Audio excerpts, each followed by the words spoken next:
بسم اللہ الرحمن الرحیم۔ السلام علیکم ناظرین۔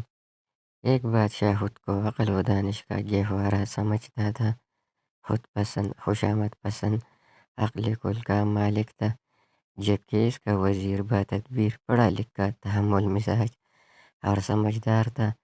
ایک دن چوری سے پل کاٹ کر کھاتے ہوئے بادشاہ سلامت کی انگلی زخمی ہو گئی۔ دلیر بادشاہ سلامت اپنی انگلی سے خون بہتا دیکھ کر پریشان ہو گیا۔ وزیر نے کہا، ذل الہی، فکر کی کوئی بات نہیں، اس میں بھی اللہ تعالیٰ کی طرف سے ہوئی حکمت پوشیدہ ہوگی۔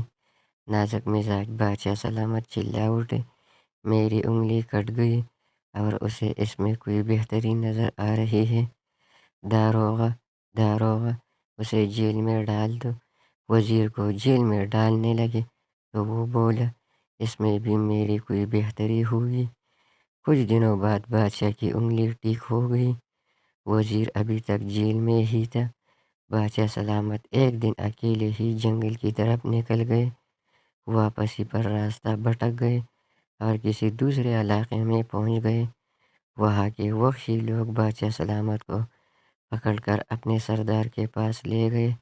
سردار نے کہا، اس کو کمرے میں بند کر دو، ہفتے کے دن اس کی قربانی ہوگی۔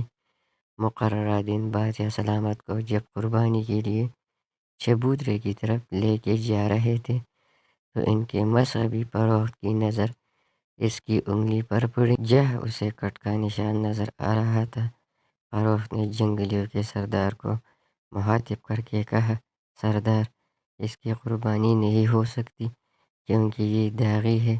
اس وقت نہ صرف بادشاہ کو آزاد کر دیا گیا، بادشاہ کو وہ وحشی لوگ ملک کی سرحد تک چھوڑ گئے۔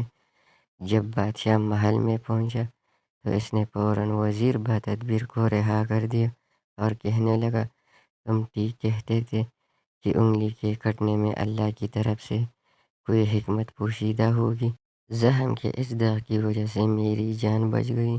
وزیر بولا، بادشاہ سلامت، آپ کی تو جان بچی، انگلی کٹنے سے میری جان بچی، مجھے جیل میں ڈالے جانے سے خدا نخواستہ میں آپ کے ساتھ ہوتا تو ان لوگوں نے میری قربانی کر دینی تھی۔ دونوں کی زبان سے بے اختیار نکلا، سچ ہے، اللہ تعالیٰ کے ہر کلام میں حکمت پوشیدہ ہوتی ہے۔